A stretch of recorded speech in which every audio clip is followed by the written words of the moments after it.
Oh, we're just full of 2-0s today, aren't we? This is getting a little bit silly now. All these teams vying to get into their respective grand finals across the groups. Fantastic performance there from Trovo Nova to go ahead and secure it all.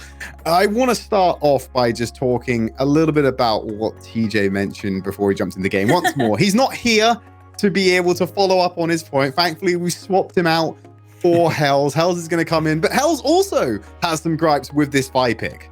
Yeah, the Vi pick, not good. If you look at the enemy composition, Fiora, she has her second ability. Camille has her ultimate. Galio is Galio. Zaya has her ultimate. These are 4 of the carry champions that can all completely, they don't care about the Vi ult. They'll either dodge it or completely tank it up. Why on earth would you pick Vi into that? You're not going to be able to do anything. It's a horrible pick. It was an absolutely horrible pick to play Vi into a composition like that. All right, well, okay, I'm going to end your molding here because I've got a nice little player to speak to. We've got Clamaris on the line, so we're going to have a few words with him about his victory and see what's going on. Clamaris, are you there? Hello. Can you hear me? Hello. I get to speak to you again. I kind of prophesized this would happen. I think I'm talking to you more than my mother. Oh my God! You should talk to your mother more. What's going on here? Why are you speaking to me more than you? Dude, I should drop gaming. Just send her a message after the match. Like, tell her you won. Tell her you're in the grand final of the first monthly finals. Give her a nice little update. I'm sure she's rooting for you. I think they're having a good time holidays. So I think they forgot they have a son. Interrupt them on holiday. Oh goodness. Right, Clamaris, I've got to ask you a little bit. Were you guys confused by the jungle picks as much as we were? Olaf game 1, Vi game 2. Did that make sense to you guys, or are you like kind of scratching your heads about that one too? First game kinda fine. Olaf pick with Lulu. I think Lulu Bane. I think Lulu can just buff Olaf and it's kinda fine. Second game Vi was a little bit weird because we have so much ways to like counterplay her. Like Saya ultimate can just counter her. Ultimate from Camille, my parry. I think Vi has a very tough times this game. But yeah, I think overall we won on the draft. So I have to give the win to kinda our coach.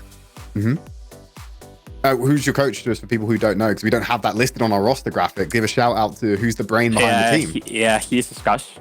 He's kinda the one who is keeping our mental not going down when we lose. Okay. So what was different about, what have you worked on throughout the course of this tournament, right? So obviously you had some victories, but you're still in the lower bracket. What's something that your coach has helped you as a team improve across the past couple of days, if anything? Whenever you win, you are happy. Everyone is happy when you win, but when you lose, you have to like keep in mind that you have another game tomorrow, like today. If we yesterday we mental down, probably we will lose today. So I think coach has a very important role on keeping in mind that we can still win the orange series. So he is always supporting us, giving our best choices to pick in draft. So yeah, he's very, very important for us right now. All right, and next up you have Unicorns of Love in that grand final. It's a rematch for you. Can you tell the audience at home what is going to be different about this series? What is it going to be the change that makes Trovo Nova win in first place tomorrow? I think we need to be more confident about our draft and play our play style. I think we weren't afraid, but we didn't play at 100% of our capabilities. So I think for tomorrow we just need to be like Trovo Nova. We should be us. And don't be scared of diving or making aggressive play styles like we do every time. All right, Clamaris, thank you so much for the interview. Have a good night and make sure to message your mum, okay? Thank you. Please keep in touch. Bye. Well, there you have it. Clamaris apparently needs to contact his mother a little bit more, but also we had a couple of reflections on the jungle picks, and it's nice to hear the coaches getting value in the team. Let's throw it back to the game though, Hells. We've got a nice little clip I want you to break down on the drawing board here. It's a really nice Baron fight that came in for the team, so let's put it up, and I wonder if you can just walk us through it. Okay, so you can see that Trovo Nova is starting the Baron, and they immediately engage the fight on the Vi. Again, like, what is the Vi gonna do? So let's roll a clip here. So the Vi use Stasis Enchant, and here, they already use everything. You can see the Braum was completely ready, the Xayah was ready, they root the Vi, they do everything. Like, the Vi is just dead. Here, I mean, the Vi couldn't do anything. The Diana got killed during the engage. They cannot do anything against the composition. And this is not because he's a bad player. This is because of the draft. They cannot do anything against this. Sorry, I said Vi, but I meant Diana. It was a Diana that engaged. They cannot do anything. They have no escaping ability, nothing. Camille ult can knock them down. Fiora can chase them down. Braum can knock them up. They cannot do anything in a fight like this. So I'm just gonna roll the clip again so you guys can see again what happened there. Because you could, like, the Diana has her ultimate, of course, but she has to have her team around her. And the team is not here. The team is just not here. Like, she's alone here. And you can see all the way here, the team is behind her. They're not with her. And that is a problem for their team right now. The only way that their team fighting can work is with the, like, you can also see the Lulu is over here desperately just trying to buff someone here in the middle. But the Kai'Sa is here. They're just not coordinated during this team fight. And they cannot win. They're never going to win a team fight like this compared to Trovo Nova, who's all sticking together, playing together. And yeah, they just can't win this. And this is how they won the fight. All right, well, you know, like I said, positional errors, drafting errors. There's a lot to work on there for Mortal Shot, but this is but the first monthly final. They will have another shot in future months. Remember, of course, that our signups for the July monthly final are open right now. They can probably go ahead and re-register and go through that bracket to try and get a spot at the next monthly finals. And you can too. You can go to originseries.com for more information on that one. But that is all for our second series of the night. We're going to move on to the final match of the evening. It's our Group A lower bracket final. And we've had a quick chat with a couple of the players to see what they think about this upcoming match. Okay, so I'm Marination. I'm the AD from Cream Real Betis. And here we are, talking. Yeah, we won Game Lords. I mean, in 4 months, we didn't win Game Lords never. And we did it now, so... I mean, it's feel crazy because also we are not even like with the main roster. I mean, I trust a lot in my boys. I mean, we trust in each other. But I think, I mean, we just played crazy today. We just played crazy. I think we came confident because we knew that we are in the pool that is Game Lord, Tinkeso, Tribe, like the 5 top tiers here in Europe. But we have to show them. To show the people that we are there. Go and get picked up by Team Kesso. Infernal Drake still up, but no one's able to go for the Infernal I mean, Team Kesso is so boring. We are playing versus them every week, every time. I mean, we play versus them in the Spanish league, and we lose versus them. We know each other, and it's gonna be a kind of fun game. And I think it's gonna be really close. I think it's not gonna be 2-0. I think it's gonna be 2-1 or 1-2. Okay, so it sounds like we got a close series on our hands, but we're bringing you into our final series of the night. It is Cream Real Betis going up against Team Queso. And I'm just thinking about the journey that got them here, Yuko. Team Queso was definitely a team people weren't expecting to be in this position. And I want you to touch on that as we move into pick bans quite quickly. All right, so to cover it very quickly, it is just these amazing plays being shown to us by Team Queso. They are definitely up there when it comes to momentum, and you can feel it in the confidence that they had earlier. So let's see if they'll be able to translate this towards our last years for the day. So maybe we could see usual, I was about to say usual bans, but no, that is a different ban. Seraphine not going to be available to be picked in this game number 1. All right, so Seraphine's taken off the board first here. But I also want to touch on, is someone we need to target with Team Queso? Potentially look at removing some of Andre's picks here. Yes. I know you're a big fan of this jungler, and he's very powerful if he gets the picks. As a Ziggs ban coming in, but talk about Andre for me. Let people know why we should be afraid of him. Man, Andre, this guy, like as I touched upon earlier, he was an absolute beast against Tribe Gaming. Absolute beast. Like he was pretty much one of the only reasons that they were holding up against Tribe Gaming. This jungler was able to secure every single dragon, every single baron. He outsmites everyone. His rotations were amazing. He can play like every champion, Olaf, Lee Sin, Camille, and they didn't actually ban a single jungle champion. So I'm definitely looking forward to see what he's gonna play, because I feel like that's really gonna dictate the game from Team Queso. That I have to agree There with. it is. And all right, There it is. you mentioned this. I even heard you say Camille before Yes, Camille. the pick started. So there it is, first pick priority. And I think that is gonna reflect highly on how much they just prioritize and they would want to put this player in his comfort pick. But into the other side of this pick and ban phase, Garen is open. They would want to get their hands on that very tanky and very sturdy frontliner. And of course, you have the silence coming out from this hero champion. Yeah, so about Garen, Cream Real Betis actually picked Garen in like their last 5 games or something. They literally picked Garen every single game, and they won 4 out of 5 games. So the Garen obviously works really well for them. But see, the problem is Camille was actually quite a good pick into the Garen, and Team Queso still has 4 picks left to counter that Garen. So even though I feel like Garen is definitely a really, really solid Baron laner, I feel like they've picked it a little too early in the draft because the counter potential is huge against the Garen, right? The Vayne is always there. They already have the Camille. Olaf is pretty, they can counter the Garen quite easily.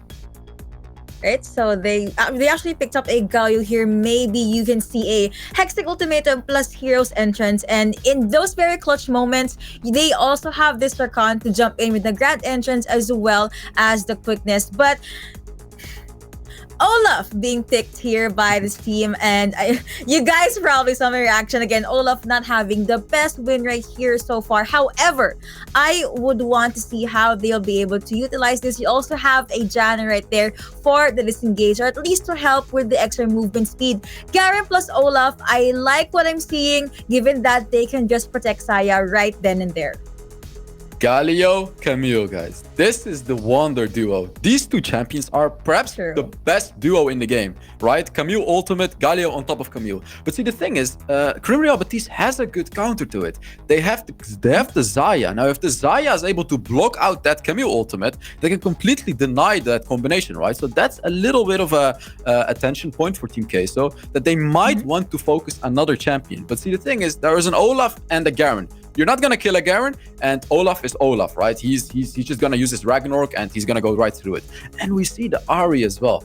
This is a very, very interesting draft, and yeah. Well, we saw how Olaf versus Lee Sin worked out earlier in the evening. We're gonna have a maybe case of deja vu here. Let's throw it over to Desitu and Scoundrel to take us through the last series of the night. Thank you very much, Gimli and the Fellowship of the Rift. We're back for another series, and in this one, Scoundrel, I think Cream Real Betis have an axe to grind with Team Queso, describing them as boring. A little bit of a Spanish rivalry in the losers bracket final. I'm absolutely living for it. Oh, I think also they've done a very intelligent thing of taking away the Xayah. If you've looked at any of Team Queso's games, it has been Xayah Rakan over and over again. It is a safe bot lane. They don't generally play for bot lane priority. They kind of let their bot lane do whatever they want. And then obviously with the Xayah Rakan, not much can really go wrong with that matchup. You can't really int it, to be honest with you. And that allows them to play towards their strong side, which is Acolyte and Andre. You know, Hell's had heaps of praise for Andre for good reason. He has been a key factor in the way that Team Queso have played these games.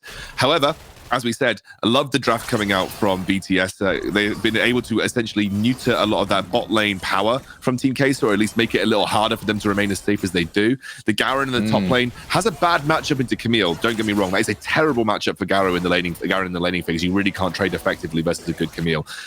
But as Hells correctly said, the later this game goes, it will be harder and harder for you to burst through that big tanky front line of Garen. Absolutely. I mean, Frost being back on the Olaf, something he's played almost consistently throughout the entire tournament. The one big change I love is bringing along the Janna instead of the Braum. They've really liked playing the Olaf with the Braum, with the Camille. That has been their go-to sort of combo for a good number of their last few games. But I think here identifying the threat of the Galio plus the Camille makes total sense. Nice little Gage coming in here all around the Scuttler. Who knew that he had so many enemies that would want to gather around and have a war over him, eh? This time around, it's going to be Cream Real Betis walking away with it and a flash forced onto the Lee Sin. Cream Real Betis has been the most underrated team in this entire tournament, I think. Not a lot of people knew about them or knew a lot about them coming into this. A lot of people saying that they'd scrimmed them, and actually scrims have been pretty difficult versus this team. And some people even pegging them as that team that could obviously do well against the likes of Gamelord. And actually, Cream Real Betis have really surprised all expectations. And you can see by the way they're playing, I love the early priority. They've double scuttled Andre in the early game. They've eliminated some of that key moment of the game where Lee Sin has the the edge over the Olaf, which is in those early skirmishes. Now Olaf is going to be hitting level 5. We're going to be heading towards that first Drake fight. This is the little fight. I mean, obviously, it's just a nice charm. Memorized, forced to flash away. Ruiz can't quite find the engage. Andre had just unfortunately used his shield, so couldn't actually jump over the wall. The safeguard was on cooldown.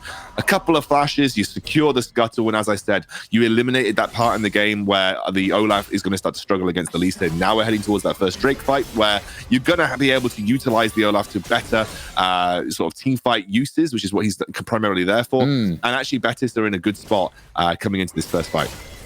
It's crazy when you think about it. We speak about the phases in the game where X is weak against Y, and realistically, that phase is just one fight, right? Or one skirmish. And then before you know it, you're into, oh, the Drake fight's over. Now we're into a Herald fight. Oh, that's over. And now we're looking at all the outer towers being down. Oh, now it's Baron. Things do move on nice and fast. It's one thing that I do love about the game, to be fair, is there's always ever-changing dynamics throughout the game. We'll see how it continues to evolve here. You can see that Drake slowly winding up towards a spawn in the next 40 seconds or so. Curious to see how that first fight goes and if we get Garen and Camille coming down, because in our last series, the top laners mostly stayed away from that fight and said, look, we're much more focused on a split push here. Want to keep on farming. You guys can deal with the chaos and we'll TP in when you need us. Yeah, and I think this is the correct play if you are Team Queso. I really think you should be playing towards the strength of the Camille into the Garen matchup, knowing that Camille and Andre, so Acolyte and Andre, should be able to take the tier 1 top side very quickly.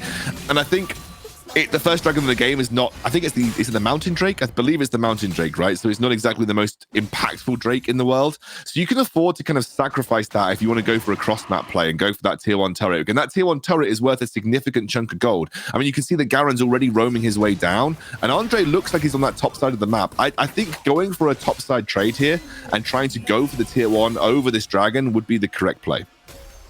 I know you absolutely love these cross-map towers. You love the cross-map plays, but teams, they really swear by these Drakes. The Scoundrel is pretty much the only way that I can put it, as everyone's starting to square up in the mid lane down towards the bot side river. It's the 280 carries for now that were left isolated and alone in the mid lane. A little bit of a skirmish in mid, but nothing coming out of it in terms of notable damage. Everyone pretty much on full HP, ults all online, summoners are up. This is going to be a real war for the Drake.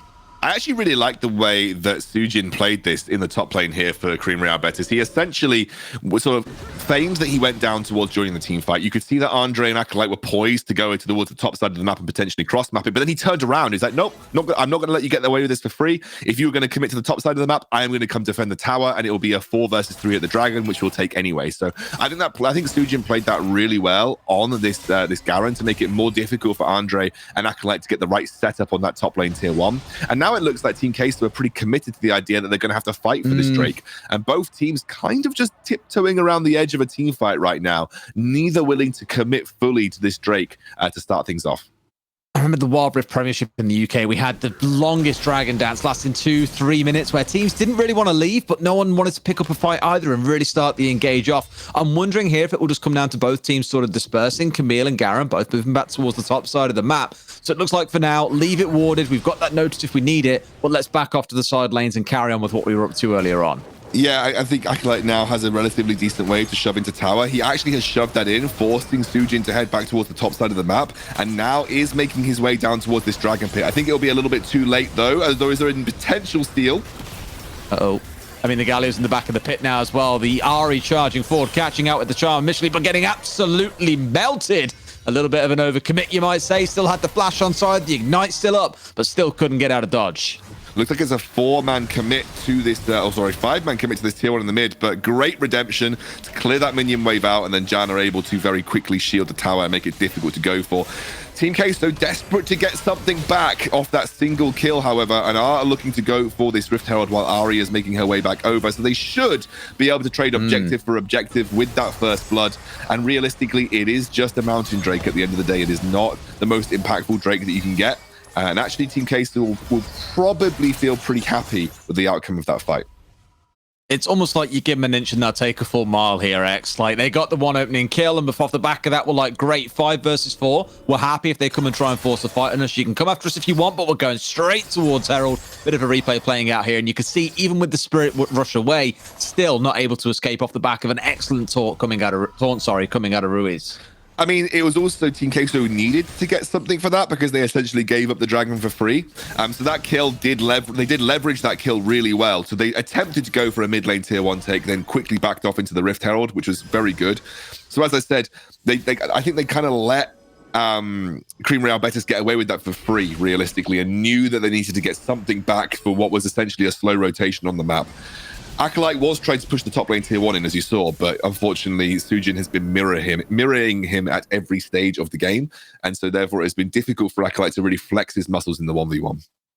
Got a bit of a mishmash pick and mix on the go here, it feels like, because we had the Ahri versus the Camille top side, you had the Galio facing off against the bot lane in the mid lane, and then you had the Kai'Sa coming up against the Garen down in bot lane. But with 2 or 3 members looking to move up top, I thought for a second that Acolyte might be looking to try and ult onto the Ahri. She has no tools of which to remove the Camille from that Hex Deck ultimatum. It will stay in place, meaning it should be a cozy kill to collect for, say, the Lee Sin or the Galio. Speaking of the Lee, he is up top side here with the 4 members of Creme Real Betis starting to gather on the bottom side. This could be a dive, rightly so, backed away by the side of Queso, but top side the Ahri is getting dived. This is what I meant. She cannot escape or do anything to stop that Hex Deck ultimatum. That is free as it gets. But on the other side of the map, first tower already falls, X. I mean, both teams basically mirroring each other in the way that they were attempting to play these tower dives. I think Betis got the tower first. They pick up that first tower blood. But at the end of the day, it was a cross-map trade on either side, just better executed by Team Queso. And I think Queso were very aware of the threat of that tier 1 tower dive on the bottom side of the map, so got nowhere near it. Whereas, as you said, Ahri just overstepped ever so slightly, locked in by the Hextech ultimatum. You'll be able to see this was obviously the tower dive on the bottom side here, and nothing that Team Queso could really do to stop this tower going down. But as you saw on the top side of the map, it was a very, very quick take of the kill into tower following as well. And you'll be able to see here, as you said, Hextech ultimatum, a great way of dealing with the Ahri, kicked her into the wall as well. So it was an easy setup on the Sonic Wave, and that was the tower taken following. All too easy for them there. Make it look simple. And Hell's the saying on the desk before, when you have the Galio and the Camille together, it is one hell of a combo.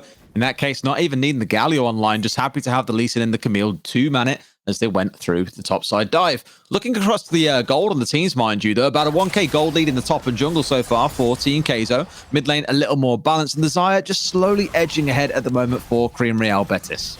I think this really speaks volumes to what we talked about right at the start of the game. The top side of the map is the strength for Team Queso. They usually draft Xayah Rakan every game for the Team Queso bot lane because it is safe for them. And this time round, you are just feeling a little bit more pressure on your bottom side of the map if you are Team Queso. But at the end of the day, I wouldn't say that there is a significant gold lead built up in this game. Cream Real Betis very much in with the fight. They haven't got a great setup on the Cloud Drake right now, though. They have kind of allowed Team Queso full run of the mill when it comes to setting up that vision control and controlling the entrances to the river around the dragon. And that's going to allow Team Queso to go straight for it. They have the setup here. And this now means that you have to be aggressive, which we haven't yet seen from Cream Real Betis. Well, there's nothing to fight over here, but they might still find 1 or 2 caught out. The Garen just bought the Thorn. Now look at how much damage he did to our nation as he got kicked back into. Of course, that kicked doing more damage with health scaling, almost finding Ibu caught out here until finally he gets ulted out by the Galio. The Camille comes in with the ult, nothing really there to say outside of an escape tool, but manages to pull himself away to safety. They'll be very happy on the side of Cream Real Betis. They finally found themselves a kill and got themselves some kind of leverage in this game. But with the Herald being dropped in the bot side, got to be wary of that as they look to rotate towards mid to force down their second outer of the game. Don't think they'll be able to get it, though. I think the wave clear from a full HP Galio will be more than enough to stop this mid lane tier 1 going down. It was a beautiful little charm on the Ahri to pick off Ibu at the end of that fight. Honestly, Team Queso, they got the objective they wanted. And again, realistically, at the end of the day, Des, if I were to say to you in solo queue, would you trade 1 kill for a dragon? You'd probably tell me yes 9 times out of 10, right? Like you'd be saying, yeah, absolutely. Fine. So I'm sure Queso are very happy with this. At the end of the day, I think they probably had... they were obviously very hyper. The charm was brilliant, but they were obviously very hyper aware of the fact that they couldn't see the Ahri properly. So they were always, I think, clearly very worried about an Ahri flank. So that's why I think they did make the sensible decision to back out of that fight, because I think it would have been a bit of a disaster if they went for the full-on 5v5. But regardless, 1 kill for a Drake is an excellent result for Team Queso coming out of that. They haven't got a significant gold lead to work with, but those 2 dragons, or rather the dragon that they've got, the Cloud one, does account for some kind of gold value. With 1 dragon apiece, we could probably call this game even across the board. Absolutely, only the 1k difference, as you say. The Herald, unfortunately, was just dropped in the bot lane, as we saw. I think maybe intending it for it to be a ward, not entirely sure, but I think it was a distraction, mate. I think it was like... I mean, a very rubbish one. It was sat there beating on minions for the longest time. Speaking of distractions, look at the damage! Ruiz melting through Ari's health bar. The Lee turning up to join in. Another melt out. And again, the second time this Ari's been caught isolated in the top lane. I think it's really clever stuff from Team K. So they clearly know how to deal with the Ari's Spirit Rush every single time. Like, you knock her up, kicked her into the wall so that she couldn't move anywhere, and execute with the Sonic Wave once more. Beautiful stuff from Queso, just punishing the overextension from Skull every single time. What I would say about Cream Real Betis' vision line is it's very good in terms of aggressive vision line. They had good vision in the enemy red side for that dragon. They had good vision around the river. They don't have a great defensive setup here, although I say that Ruiz has just massively overextended himself, but may get out with the hero's entrance, and he does, Derry. That was a get out of jail free card right there from Ruiz. Yeah, I mean, unfortunately, nothing on the side of Envir there to go for a flash ult, for example, to interrupt that channel and knock him out of it. Oh, wait, look at the Baron. Escape just... They're all running for it, as you say. They've all kind of converged on it, except for the Garen. He's in no man's land right now, while there are a bunch of others starting to step in. The TP coming out, so that will be a 5 versus 5. Envir is incredibly low right now. The Garen being ulted out by the Camille. Oh, look at the Rakan. He's through the whole team. Knocked them up, charmed the lot. And that's how you should be able to close out a fight. They're all low, but no one's going down. The Lee Sin collecting the first kill of the fight will be traded back by the Garen. Somehow, Team Kaizo walk away with only one dead and even manage to secure a mid lane tower. But Garen's not having any of it, mate.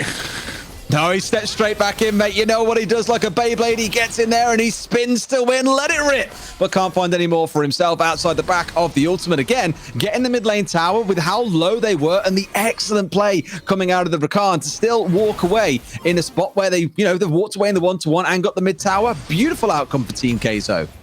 I think realistically, also a beautiful outcome for Real Betis. I mean, the setup on that Rakan quickening was absolutely ridiculous. Yeah. And they just somehow escaped 1-for-1 at the end of the day. Like, let's take a look back here again.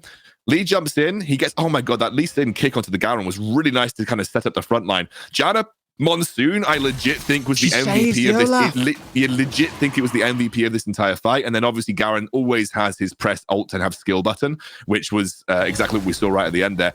Still a very beefy front line. I think Hell's talked about it. It's like it can be quite difficult to deal with the Garen in this composition if you are Team Queso. And you are seeing that this Garen is becoming a bit of a nuisance, losing another engage onto Skulls. Oh, yeah, straight into the back line there with the taunts, the ult coming out of Envir. I don't think it's going to be all that effective to save a man that's already dead. The Olaf melted down, everyone else low HP. Out comes the hero's entrance on top of it just to make sure they really send the message home. 3 kills coming in. It'd be really starting to scale upon this Kaiser, and with the team around him providing all this support, all this attention, all this disruption, you're really going to start seeing him fly. The Galio almost going down, but Suijin not quite able to finish the kill. I mean, if you look at the difference between Suijin being there and Suijin not being there, it was night and day. Like, he wasn't even in that fight. Had Suijin been there in the middle of that fight, building up those Sunfire stacks and being able to then have a huge impact in that team fight, I think we could have seen a very different outcome from Cream Real Betis. It is just an example of Team Queso, again, being super decisive, super proactive on their picks. Skull, oh, my goodness gracious. Time and time again. There was...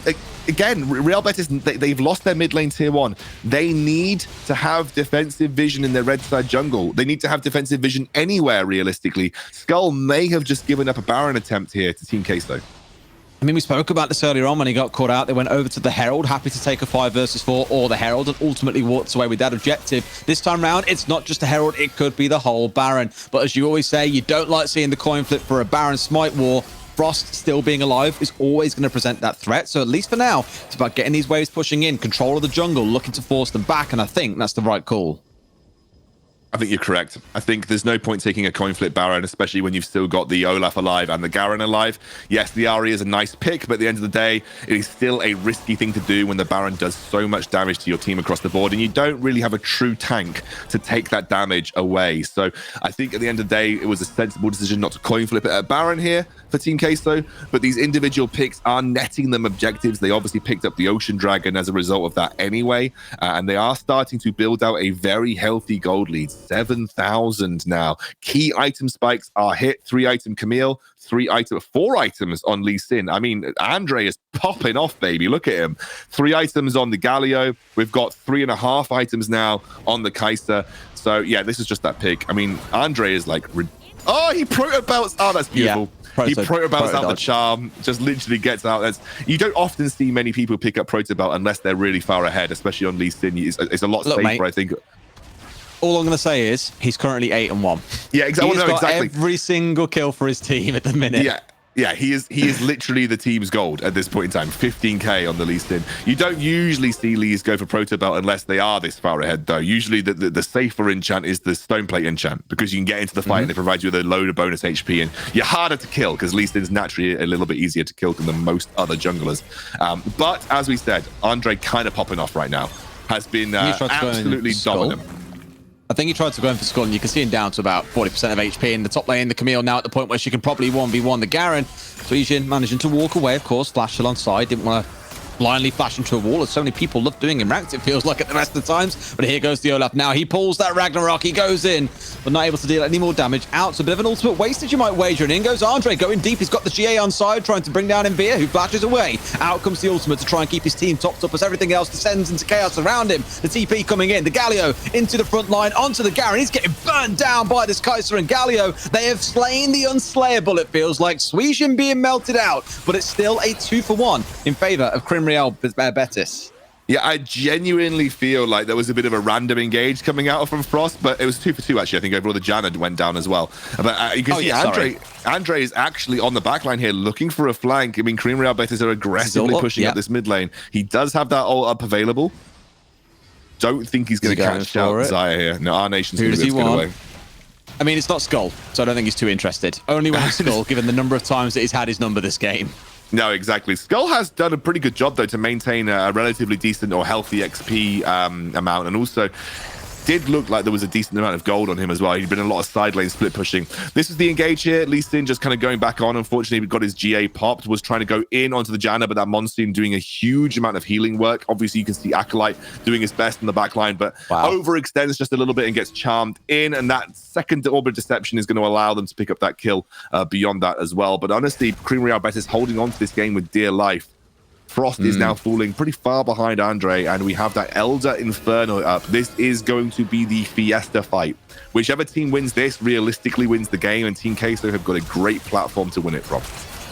I mean, looking at it as well, think about the smite difference here, level 15 versus 13. Not something we speak about all that often, it feels like in Wild Rift, but it could be a big impact maker, assuming it comes to that coin flip point. It's going to be that dance, and I think for Betis here, they know they don't want to step up super aggressively and get themselves caught out because there's just so many tools on the side of Kaiser to catch them out, especially when there's a 10k gold lead that sits between the two of them. All 5 groups in the mid lane, and here comes one of the engaged stepping in, ulted onto Skull here, who's isolated inside the Hextech ultimate, and Galio on top. We know how this one goes. Only the one knock up as health bars start descending on the side of Betis. They've gone through one again. The tank has been defeated. Everyone else walks away at about 40% HP. However, Kaizo, not looking super healthy themselves, need to also be mindful, but you'll be happy with that one kill, as that should net them the Elder. Yeah, they definitely have the advantage going into this Elder Dragon fight, but they know those low HP bars do need to be respected, and Andre and Acolyte will end up backing away. You can just see the damage is starting to fall off towards the late game here for Crimreal Betis. They just don't have the legs to compete at these later stages. We were at a 20-minute game, and Team Queso have been in control for the majority of it. We're going to see a last-minute TP attempt. It'll be an attempted steal. They actually managed to get away with it as well. Do they take it on that one? No, it's going to be Andre securing it out. Kaiser rushed it through, catching Betis on the backside. Nothing they can do about this one. They found 4 kills. They'll make it a 5th. And with that, Kaizo should take game number 1 in what has been a pretty nail-biting series so far. I mean, Betis had to make the play. You lose Elder Inferno, you're basically signing your death warrant for the game. They had to go for the play. They had to go for the coin flip teleport. It was the correct thing to do because you don't have the legs in the late game. We just talked about it. This comp falls off a cliff in the late game. Olaf, true damage based. People start to build up HP. He becomes a little less useful. Garen, great tank, but his damage will start to fall off as the game progresses. Again, an attempted coin flip steal from Suijin. He's actually pretty tanky right now, though. Still going to go on himself melted out as he has been in multiple fights. And we speak about the Camille Galio. There it is to close things out. I'm sure Hells is one happy boy right now, sat in the green room. Again, for Kaizo, another big objective secured. And no doubt they're thinking about the game end here as we get towards that 22-minute mark. Yeah, just you really feel like Andre took the wind out of this composition here from Cream Real Betis. He's been so good at these objective secures. As Hell said, I mean, it's one of the big benefits of Andre. His smiting is absolutely godlike. Doom, who we consider the best jungler on the server, was getting outsmited regularly by Andre in their series. And again, Andre flexing his muscles here. Doesn't get the kill, but it goddamn looked fancy. And now they're going for this end on the Nexus. That's all it comes down to. Sometimes it's about the style points, and my God, has he earned the right to flex a little bit. The Camille along with the Lee, everything stacking up together has been absolutely phenomenal. Kaizo dismantled Betis in game number 1. Really felt like Andre took the pace out of the game early on, and then you had the Olaf, the Ari, and the Xayah. Xayah scales okay, don't get me wrong, but the composition fell off in terms of damage output. Like, you can't compete with the damage output in the late game compared to what Team Kaiser were bringing to the table. Kaiser is one of the best scaling AD carries in the game. Galio scales insanely well too, as does Camille. You just got outscaled, and a lot of that was due to the fact that Andre had such a lead in the early game that he really just took the wind out of the sails for Cream Real Betis, and they were never really able to get that ball rolling. When you run an Olaf comp, you want to be proactive, you want to be the ones being aggressive in team fights, and usually you want to take control of the mid game. Well, the mid game was never in your control. Team Kaiser had it from the very start. Andre and Vex today having an absolute field day on Lee Sin. It feels like really running the mill of the early game and making the other team's life a misery. We'll see if it continues into game 2 after a short break.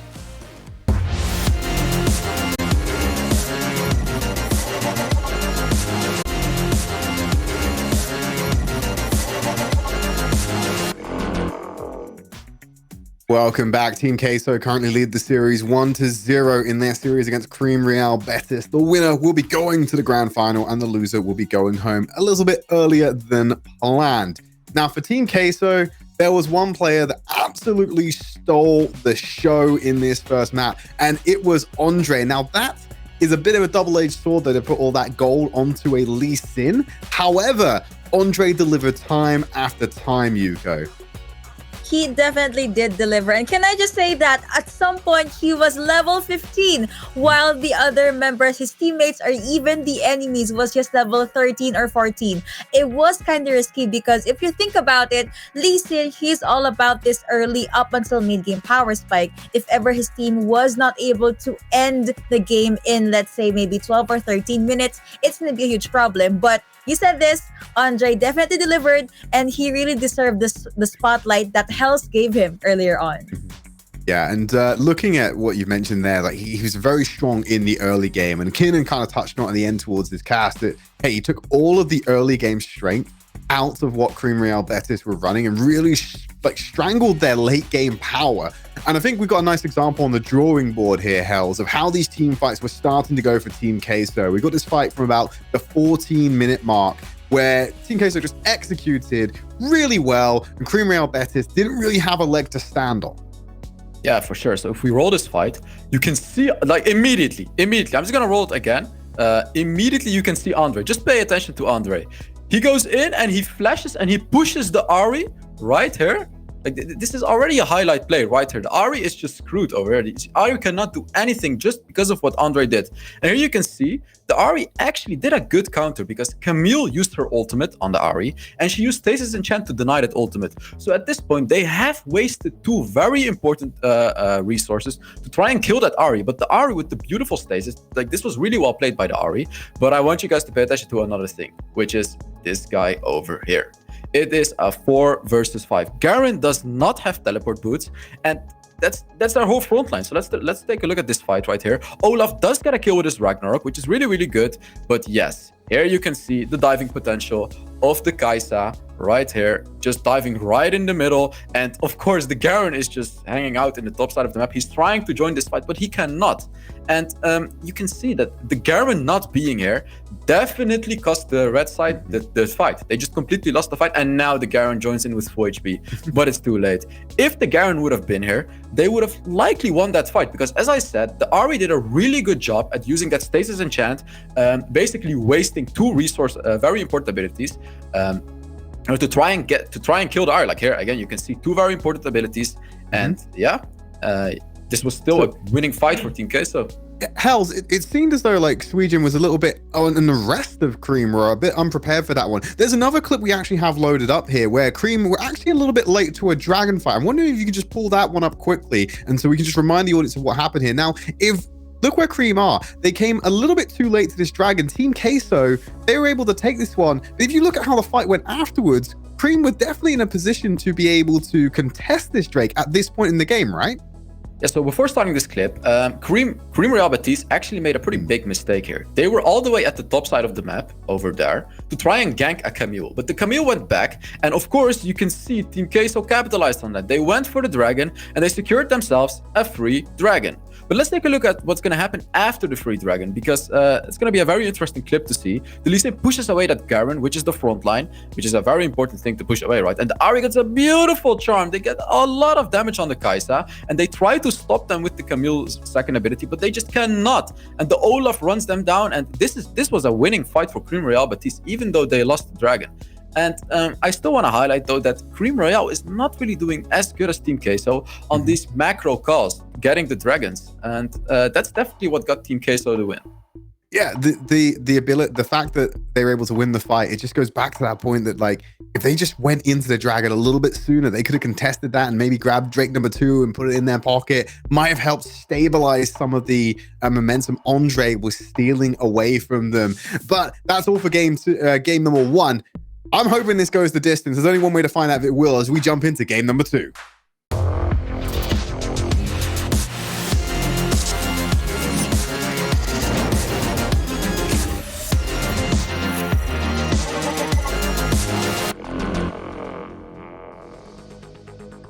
Team Queso are one game away from securing a spot in the grand final tomorrow against Tribe Gaming. And Andre dominated that game number 1, and that's got me thinking, Yuko. I asked the question in game number 1. I'm going to ask it to you again. Is it worth throwing a few bans Andre's way as we look towards getting into pick and ban soon? You know what? He is very good. I don't think it should merit a ban though. At the very least, you could try and incorporate Lee Sin in your own lineup. But let's see. Still, of course, gonna depend on their opponents. We did see a Seraphine ban earlier on. Let's see if we will still be seeing more of that. And can I just say that despite the very good lineup this Olaf had earlier on, still not gonna have any wins in the Origin series. Yeah, and you can see, like, if I was in their place, I wouldn't ban anything. I mean, what are you going to ban against Andre? He's going to pick anything, like Olaf, Camille, Lee Sin. He's going to do well on every single champion. You have to change your game strategy. The jungler has to play better. You know, that's what I have to say. The jungler from Cream Real Betis just has to play a little smarter to outsmart the enemy jungler, Andre. And you can actually see that they are still banning out. They're super afraid of Andre's Lee Sin just because of that last game. Because as you saw, at the 16-minute mark, there were 8 kills, and all these 8 kills were made by Andre. So it makes sense to see them ban Lee Sin. That's just how powerful this player is. And I do agree. I mean, he was so good that they just wanted to stop even thinking of Lee Sin at all. I said they were not going to ban it, but okay, they did ban it out. So Camille Seraphine is going to be the ban here. So that leaves Ziggs open, which they will be locking in. No questions asked. That is going to be a very strong mid laner with, of course, Mega Inferno Bomb going to cause a lot of problems in the map, as well as Satchel Charge for the disengage. Finally, Ziggs. Yes, I'm so happy to see Ziggs. Like, this is such a fun champion to watch in a good player's hand, especially in a normal 5 versus 5 with really good teams on both sides. So I'm really curious what they're going to be picking to play around the Ziggs and what Team Case is going to pick to counter that Ziggs. Ooh, looks like they're gonna stick with the Saya and Galio combo. Actually, there was a certain play earlier on that Galio did not have the best possible hero's entrance, but he did make up for it for the 3, 4, even 5 champion taunt. So maybe we'll be still seeing more of that. Garen was on barrier in game number 1. So let's see if we'll still be seeing more of that. But overall, it's just a nice wall to protect Ziggs so far. I mean, to be honest, I feel like this is a bit too early to pick Galio because it can quite easily get countered by ranged champions. I mean, Ziggs is already quite good into Galio, even though Galio is good magic resist. But like, this is definitely not an amazing draft for Galio. He can get countered so easily by Cream Real Betis. So I'm curious how they're gonna do it. I did Right, love one of the so- options we saw earlier in the tournament was actually bringing out the Renekton mid to deal with a Galio. Like, I don't think Yeah. we'll see that here because we've already got Ziggs locked in, but I want to remind people the value that a Renekton pick has had in this matchup before.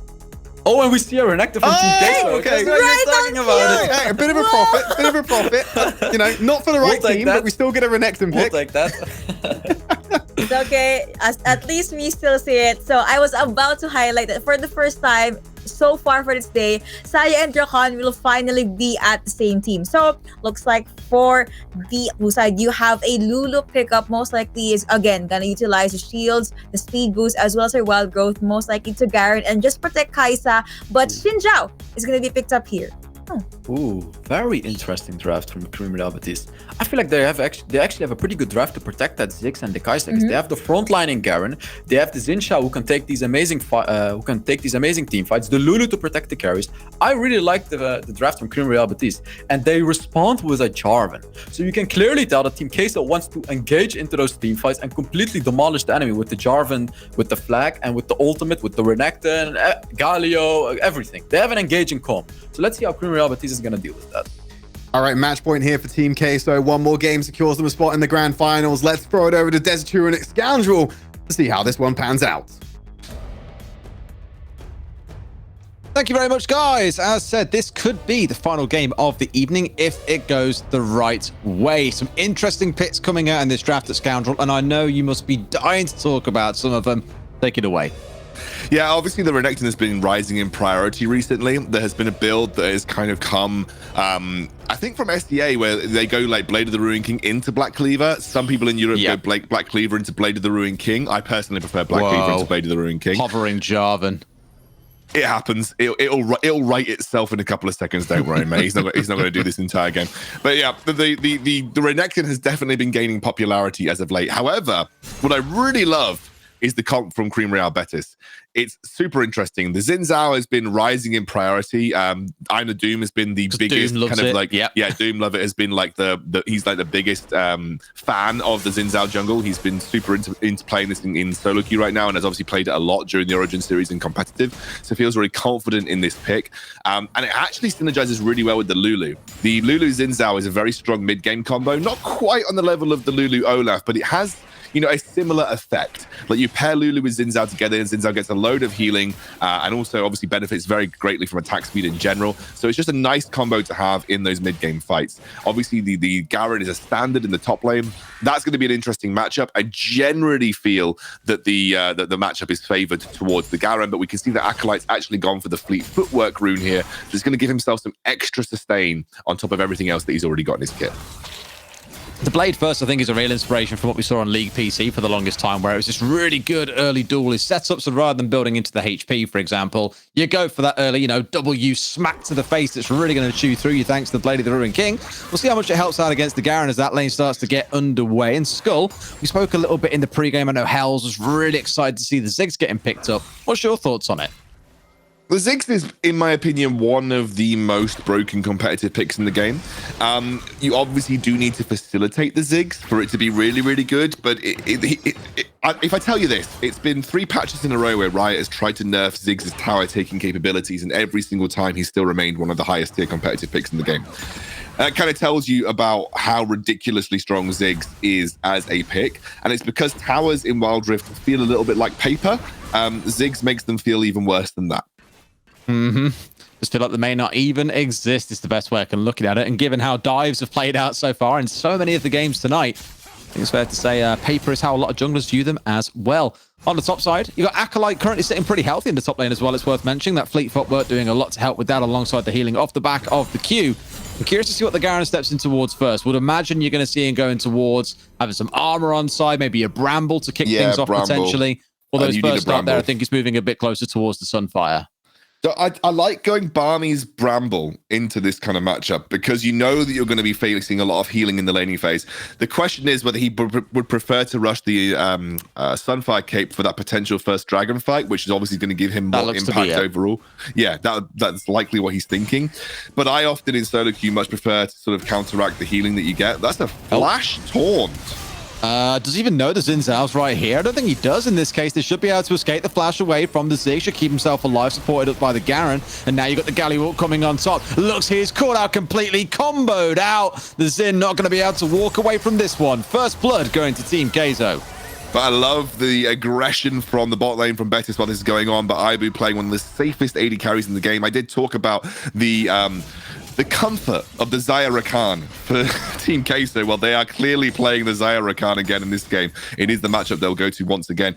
That felt like the world's biggest overkill for the Xin Zhao pickup there. But as long as you have some of those ultimates available for the next Dragon fight, it shouldn't feel too bad. I mean, Acolyte does have to be a little careful here. He doesn't have his ultimate. Yeah, he does have barrier, but he doesn't have his ultimate. About whether the ult comes through straight after all the barrier brought out, expecting the ult to get delivered, I think, but nothing to follow through. Was taking a bit of a pounding there, doing the job of focusing on the minions rather than worrying about the Garen that was smacking him in the face. Not going to clear out the wave here and then likely look to get himself down south towards the first Drake as it starts to come online. And a replay here of that Xin Zhao being caught in a little bit of no man's land. Jumped in to defend the Ziggs, and you saw the outcome. Oh my god, they got 3 ultimates for first blood there. The only way this bites them back is if they go towards the dragon fight and they don't have that available. Nice blade cooler, by the way, to buy some time from Ibu, and then obviously has the feather storm to keep himself safe. Lots of Team Keizo ultimates have been burned. Keep an eye on that for this first dragon fight, if that's where we go. You have every single ultimate available for Cream Real Betis, and you have, what, none? Well, maybe Acolytes and Andres will be available, right? So... yeah, got to be a little careful for Team Keizo. If Betis has been tracking this, yeah, okay. He's gone straight into Invir on the backside there, going over into the Tribush while the Xin goes elsewhere. Going to jump onto him here to try and trade things out into Frost. But the flash away in case he was so worried about being burnt through likely means that he shouldn't go down here. The Ignite was on, but with the shield coming from the Lulu, the Xin should walk away just by the skin of his teeth. And they abused the fact that Ibu had previously used his Featherstorm in the dive to pick up the kill. However, they are not confident enough with their HP bars. Clearly, you had like a 2 HP jungler to convert that into the dragon. So we're just seeing kills traded back and forth right now.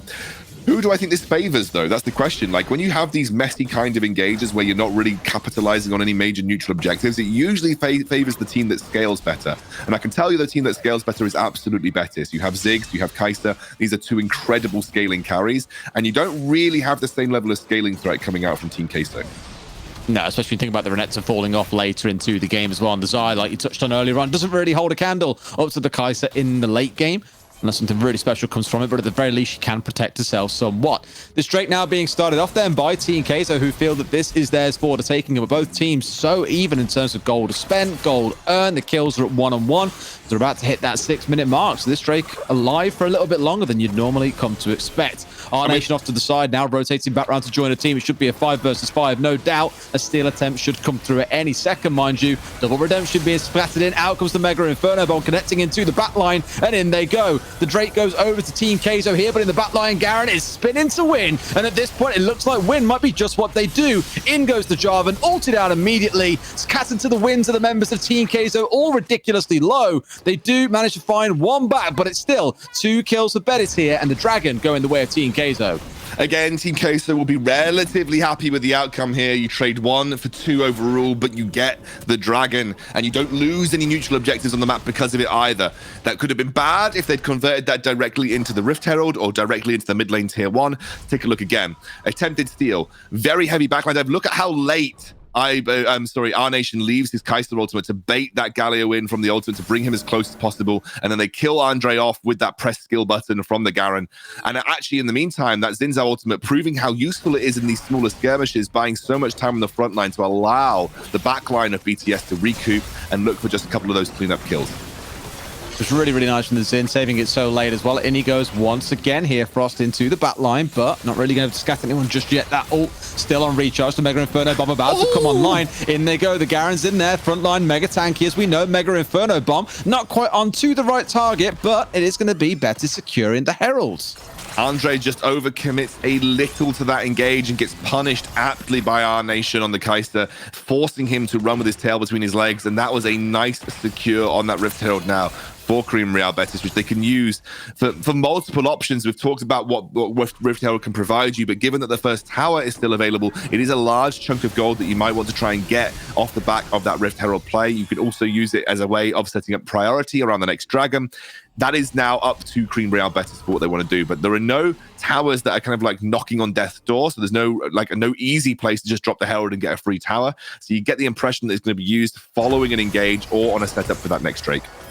Speaking of engages here coming in onto Skullforce to burn out the Zhonya's, has the flash, has the barrier, has everything he needs to walk away. Not the most ideal summoners to be burning through here, but cooldown isn't going to be absolutely catastrophic. 2.5 minutes on that one. And I think you'll have enough time until the next Drake comes online for that to be back up for you. Yeah, let's take a look at this again. This is showing you the power of the Stone Plate enchant, by the way. He took absolutely 0 damage there, and Andre, unfortunately, overcommits. His team was not really on the same page, and he was forced way out of the fight. Lucky to get away with his life as the Garen flashes in. But Cream Real Betis were there for the objective. They don't really want to overchase, and going for the objective was the correct play here. But they seem to have got the bounce on this top lane tier 1 right now, and they may be looking for the first tower of the game. We'll be inviting a team fight, though, Des. Absolutely, but the ult comes in from the Ziggs, clears out the minion wave, and now they're getting scattered to the winds. TP's coming in. Frost on the front line. Ult's only onto the Renekton at this point. They're trying to catch the Xayah, who pops the ult out. Great knockup coming in from the Rakan, but he is melted and burnt out. Betis now finally starting to pull themselves ever so slightly ahead, at least when it comes to these kills. Galio, still in the mid lane, by the way, didn't opt to join in on that fight. I think it was still a case for Kaizo, where they just didn't want to get themselves into a messy scrap there, one where they didn't feel advantaged. But here we go. All 5 members of Betis piling in here as the Six has gone back down into the mid lane, tried to dive in for the Croc. He's going to get snapped shut and turn into a pair of slippers. One more left under the tower. It's all down to the Jarvan by himself. The Galio all coming over, and maybe the chase is on here. As there's do decide to back away. Not a bad outcome for Betis at all. No, absolutely not. First tower of the game, a load of kills in your back pocket, and you've accelerated that gold lead to just over 2,000 gold. Gonna be honest, I think Galio wanted to join the fight, but he was out of range, caught off guard by the Garen's teleport, and that was just a good early use of a very early teleport upgrade as well. We can take a look back. This is way after the fight occurred. Never mind. This is the tower dive. Yeah. This is just Betis cleaning up under the tower at this point. I think the real interesting part was the engage that happened before this around the tier 1. And Galio just out of range to use the ultimate, unfortunately, which meant he wasn't able to join the fight, got caught off guard like that by that Garen teleport, like we said. Great decisive play from Cream Real Betis. And if they are ahead at this stage of the game, it's going to be even better for them as this game progresses. And you can really see the value of the Xin Zhao here as well. That Xin Zhao Lulu combo providing a lot of damage in this mid game where you classically wouldn't have it with a scaling comp. Absolutely. I mean, looking on the other side, you keep on speaking about the scaling. The Renekton, we all know exactly how he scales. If you've ever played League PC, the Jarvan, really not going to be doing too much damage later on into the games. Then you're looking towards the Galio and the Xayah to be the big standout players for you. But on the other side, we keep on speaking about the Ziggs, about the Kai'Sa. The damage they'll be doing late game will be absolutely absurd, is the only way that I can describe it. But again, we've got another Drake dance setting up here as well. Don't forget, if this team fight goes one decisive way, that Baron will likely also fall immediately after. Yeah, I think Team Queso have got the right idea here, by the way. I think getting mid lane prio, but also you might be wondering, oh, why are they trying to fight? Like, they've been losing all these team fights. Well, I think Queso have to. Queso have to fight here, because if they don't fight, they're just giving more free time and free space for the scaling of the Betis comp to go. So they're probably looking at their item spikes right now. I don't know what their items are. I'd love to take a look at the scoreboard if we get a chance. And they're probably kind of communicating within the team that, okay, the item spikes that we've got right now are our best chance to win a team fight. So we're going to try and look to make that team fight happen. Nice knockup. That's a great pick. Should be able to catch out one here. Mega Inferno Bomb over the top. Bally connects onto one. Now trading things back and forth, one apiece as it breaks out so far. You had Suijin in the bot lane looking to do some work, and Andre, he's down to a slither of HP, but walks away alive. Same can be said for Frost on the other side. So again, despite the big explosive engage coming through, it is still only one apiece. And Blue Buff providing a huge burst of HP regeneration for Andre when he needed it most around this Drake. It is rather gross, that Blue Buff regeneration. And Andre will be very happy with it as they pick up their dragon. Let's take a look again. Good catch onto our nation from Memorized, honestly. And that's exactly what you want to do in the middle of a team fight. Just take out the AD carry ASAP. Then, obviously, I actually think that they let off the gas a little bit here. I mean, Team Queso looked to back. They were trying to save Andre, but I genuinely feel Acolyte would have been best placed just going more aggressive onto the backline. Like, there was a very low HP Lulu. Skull wasn't exactly healthy either. I actually feel like there was maybe a miscommunication about where they wanted to focus in that team fight, but item spikes are now coming through. It is Black Cleaver into the Sunfire Cape for Andre. You have Acolyte has now picked up his Blade of the Ruined King. You've got 2 items for the Kai'Sa, 2 items for the Galio. This is a good spot in the game for Team Kai'Sa if they want to try and force the issue. He's talking about forcing that issue. Yes, they are about, an item and a half behind at this point in terms of total gold when you look at how it's stacking up across the top of your screens. But for them, we keep on speaking about the scaling. Now's the time to get that team fight and start getting the mid game rolling in your favor, because late game is not going to be kind. You can see them starting to force ground here, as well as members on the side of Betis are trying to pick up some items, spend the gold. They've got Skull being caught out. Is going to W himself away. Now we start tossing back into this one. Mega Inferno doing absolutely heaps of damage. The Galio's entrance, or Hero's entrance, sorry, comes out at the back of it. You got Frost trying to chase down in the front line again. He's down to a slither of HP. Bit of a strange Zulu coming through there. Not quite sure about that one, Chief. I know that was just way too aggressive, but they are escaping on slivers of HP. And I think you might be wondering, like, why are Team Kai'Sa fighting when they've got a gold disadvantage? Why are they trying to force it when they're clearly so far behind? And we've kind of touched on it, but I do want to reiterate, they kind of have to. They know that they're going to fall off if they don't take these fights. So they have to go for the engage. A beautifully placed Hextech Satchel Charge, by the way, from Skull to kind of keep himself alive. That Galio shield keeps Andre alive with a sliver of his teeth. Again, everyone playing at the absolute limits right now, escaping with like these micro levels of HP. But honestly, Team Kai'Sa need to do more of this. They just need to be, once they've burnt this summoner, this should be a good option to try and go aggressive onto that Ziggs once more. Team Kai'Sa obviously have the item spikes to work with. You can see the pings are coming down onto the Baron because they've seen the Lulu and the Xin commit to the bottom side of the map. But you are going into a Ziggs. This is going to be a little difficult. Obviously, Garen is about to check it, but they don't have a clue. They might be too late to this. I think they might be. You can see now all 3 members on the bot side have gone, yep, time to move, except for the Kai'Sa who's staying in the bot side. This could be easy cleanup. Suijin being the first one they're looking at here. Oh, the smite was so early. I thought for a second the Garen might steal it, but no. They do manage to close it out. The Garen being taken down. Skull also falling victim as in comes Frost, supported in by the Lulu. Does a lot of damage, but once more, it is that slither of HP keeping them alive. In comes the Kai'Sa finally, and this could be cleanup city. Finds one, tries to go for the second, can't quite finish it off. Yes, he will with the Agathian Rain, can walk away with a double kill, but that was an absolute slaughter for the side of Kai'Sa, who catch up and suddenly start closing that gap.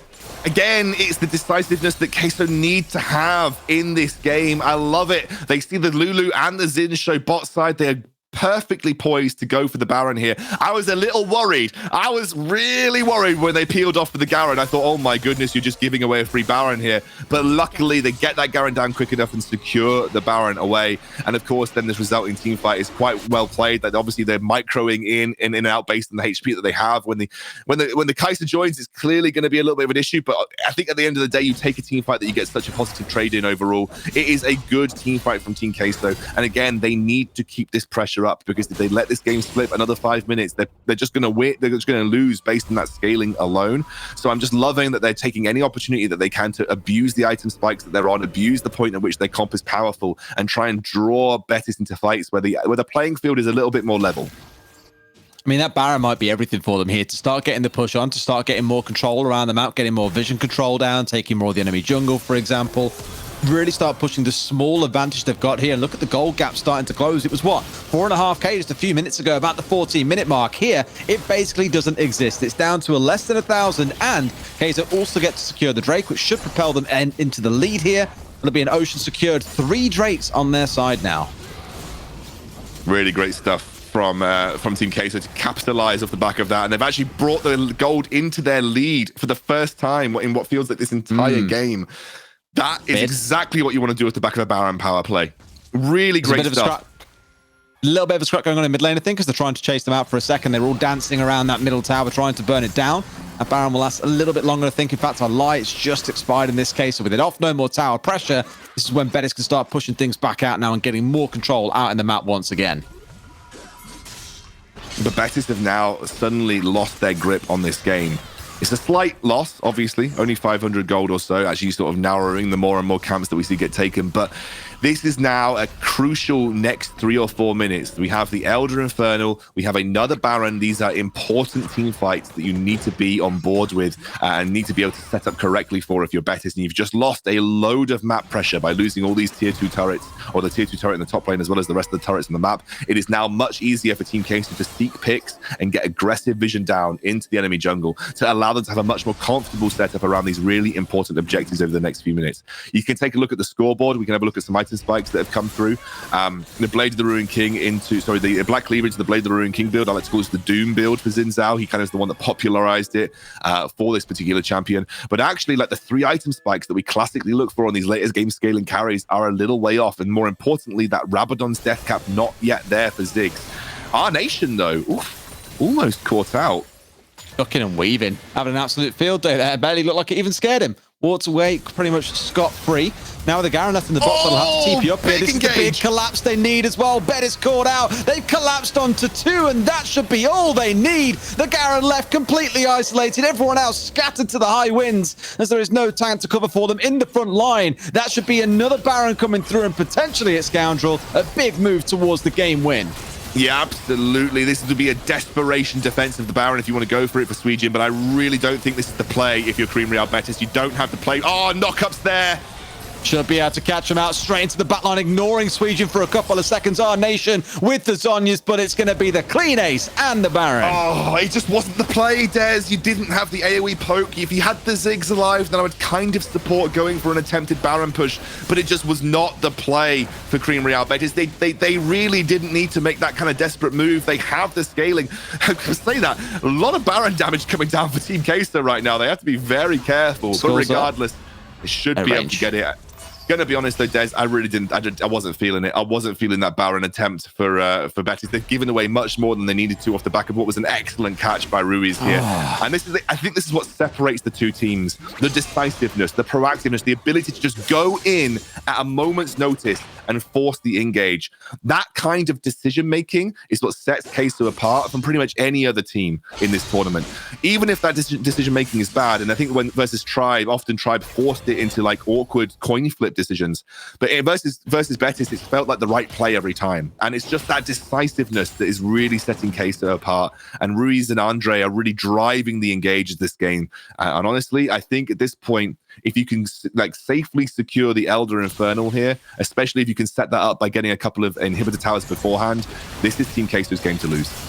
Should absolutely be going all the way for them. A catch onto Our Nation here, getting ulted up by the Lulu, and into the backline they charge. A killing spree coming through for the Galio as the Xin falls down here. Straight in the backline, it's going to be that Kaiser getting res back up, but back inside the base, the Lulu isolated out by the Jarvan. And try as she might be, that 16,500 gold that Our Nation has got, it is not enough. Team Queso go for the push through. They'll secure themselves a spot in the grand final tomorrow with a 2-0 victory over their Spanish comrades in Betis. That was one hell of a series. Brilliant stuff from Team Queso. They really recouped from that Tribe Gaming matchup. And honestly, I think they knew their power spikes. They understood that they had a really strong catch, really strong team fight potential. They knew that if they let the game go too long, they would be playing a war against scaling, which wasn't going to work in their favor. And they just forced the issue over and over again. They were asking questions of Betis, asking questions that were difficult to answer, and Betis didn't have those answers. And every single time, it was a really clean execution on team fights that saved the day for Team Queso. Give credit to credit where credit's due. I think Betis had a great first 10 minutes of the game, but when the chips were down, it was a royal flush for Queso. They knew exactly what they needed to do in that latter 10 minutes, and they executed so well. I think the largest lead they got was 4,500 gold, and even then couldn't really make those proactive plays. It was Queso, like you say, constantly searching for the answers, and my God, did they find them. Never gave Skull room to breathe in this entire series, and turns out that might have just been the winning play. But with that done, let's go over to a quick break, and when we come back, our analyst will break that down for you.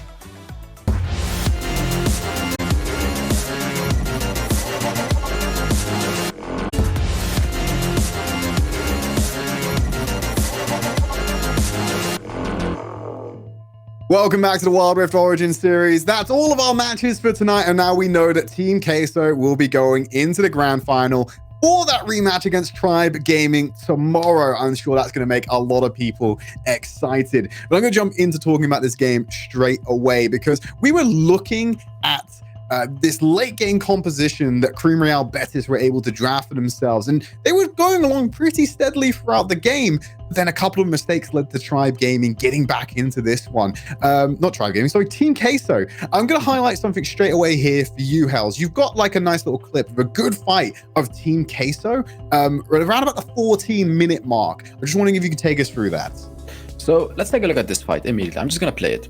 So here you can see that they're going for the dragon. They're like putting a lot of pressure on the blue side. You know, they want to get the dragon, so they have to engage. They have to go in. So let's take a look at what happens here. So they're still slowly but steadily doing the dragon, but the blue side, Cream Real Betis, is ready for it. Like here you can see they are actually going towards the fight. Like they're trying to engage here, and they like Team Queso definitely has to answer to this. So let's take a look at what they did here. So they put the beautiful redemption in the middle just to zone them out a little bit. And Andre is really trying to secure the dragon, and you can see that they're slowly but steadily going for it. The Xin Shao engages, but he gets the smite. But I want to highlight something here, which is very important, which is these three champions over here. So you guys went all the way from here to a safe spot. And you can also see the Ziggs over here. Even though he's low on mana, he can still dish out a lot of damage. But the thing that's important about this is the positioning from these two carry champions. So take a look at how the fight goes. Everyone is fighting over here, while these three, the ranged champions, are safely over here, just dashing out damage to the team. So let's take a look at how it goes for Team Queso. So you can clearly see that it's not going too well for Team Queso. And on this side of the fight, they just completely demolished Andre, who tried to engage on them, but he just couldn't do anything because of the Kai'Sa and the Ziggs being safe over there. So here you can see they just cleaned up the fight, and they did pretty well, but not amazing. Team Queso was able to escape, but it was still a pretty clean fight. Yeah, and that just goes to show that if you're looking at keeping the Kai'Sa and Ziggs together and getting them healthy into the late game, they need to be mindful of that positioning so they can survive the long stretch to when they really become powerhouses. But I'm going to say goodbye to you two very quickly because we got an interview. We've grabbed the manager from Team Queso for a quick chat, so I'll have a few words and I'll come back in a second. Don't you go anywhere. Hello, Navala. How are you? Hello, fine. Thank you. How are you? I'm very good. Thank you so much for asking. You know, you're the first person who's asked that to me tonight, so thank you. You got a big win here against Cream Real Betis. You're going up against Tribe Gaming tomorrow. I'm going to start nice and easy with you. You lost to Tribe Gaming earlier in the tournament. What has the team been working on to make sure that that doesn't happen again? Well, we know, first of all, sorry for my English. It's quite bad, but no worries. You're doing perfectly so far. Let's keep it up. Okay. So we know it's really hard to play against Tribe Gaming because they are a really aggressive team. They play full early comps with Xin Zhao, Lee Sin, something like that. So we need to prepare comps against that early game to try to beat them, but it's really hard. They are playing a really good tournament. Yeah, they've been really strong this tournament, but I think Team Queso in your team has surprised a lot of people. At the start of this tournament, we weren't expecting you to make it this far. I guess what I'm trying to get at is, was this something that, okay, I'm going to drop that altogether, unfortunately. What I'll ask you then is nice and simple. You played against Cream Real Betis, a team in the Spanish community who you've gone up against multiple times. What's the win-loss record against Cream for Team Queso? Sorry, can you repeat the last one? How do you usually perform against Cream Real Betis? Oh, we know they are probably the best team in Spain at the same level with us. They had other name. They were UCAM in the last weeks, and they are in the new organization as Cream Real Betis in this tournament. And we knew that it's a really, really hard match because they had really good players. They swapped their mid laner, and they are improving so much. But we meet them. We know what are they playing, and we try to punish in the draft. And I want to talk about the draft because you gave Andre Lee Sin, and he popped off in that series. Is Andre, is that a comfort pick for Andre, or is that something that he's just pulling out in the tournament recently? We talked about play J4 against the Olaf because we know is the natural counter, but Andres said is really comfortable on the listing. So we know he can carry hard the game if our early is strong. And we decided to play that listing because Olaf is full early game and we can try to beat them on early game for the first drakes with that listing. That's great, Navala. And I'm going to give you the opportunity to speak to the Team Queso fans at home. Now, you can do that in English, you can do that in Spanish, whatever is more comfortable for you. But have you got a message for the fans at home? Okay, I will do on Spanish and finish on English with a sentence of the team. Go for it. Yeah. Muchísimas gracias a todos los que estáis apoyando todos los días. Sabemos que son mucha gente la que está esperando que hagamos grandes cosas. Vamos a estar trabajando día a día para ello. Y nada, decirle también a los chavales que se la están sacando duro y que gran trabajo. So proud. Queso proud. All right. Thank you so much, Navala. Best of luck tomorrow in that grand final. Thank you. There you go. I always have so much more respect for players who come on and even if they know they struggle with English, still come in and give a good interview. So it's always great to hear them give their thoughts. So considering that in that intro to the series, Cream Real Betis said that playing against Team Queso is boring and Team Queso come out and win, does that mean boring is good right now, Yuko? Are we playing by the books? Did you think that series was boring anyway? Honestly, I don't think it was boring at all. I did expect a game number 3 at the very least, given that, of course, Team Queso was kind of shaky in the earlier parts of the game for that game number 2. However, towards the late game, they really did pull through. But he said something about Andre being very comfortable on this Lee Sin. So it just made me think that, give this guy a champion that can carry, and Team Queso will definitely be getting all those wins. So we're just looking at some highlights now from the entirety of the day. Just a reminder of the scorelines. Cut Esports 2-0. They had a very dominant series against their opponents of Off Meta. And then this is the second series of the night, the lower bracket finals in Group B. Trovo Nova versus Mortal Shot. And once again, another dominant performance. It felt like the only relatively close series we had this evening was that last one we just saw.